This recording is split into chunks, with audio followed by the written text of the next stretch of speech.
Okay guys, jadi sound card yang kita sedang guna sekarang ni adalah C500.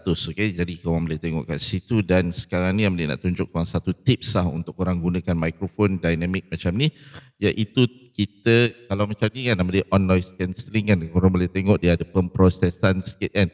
Jadi kita off sahaja noise cancelling, sebab bila kita gunakan dynamic mic macam ni tak penting sangat, sebab kita kena bercakap dekat dengan mic. Okay, apa-apa yang jauh daripada mikrofon dia tak dengar. Okay, jadi untuk dynamic mic macam ni sesuai untuk persekitaran macam bilik biasa macam ni. Condenser mic mungkin korang boleh on lah that noise cancelling. Tapi kalau dynamic mic ni dia obvious sikit lah bila kita off noise, bila kita on noise cancelling tu kan, korang boleh dengar dia ada macam limitation sikit, macam low pass, high pass sikit kan.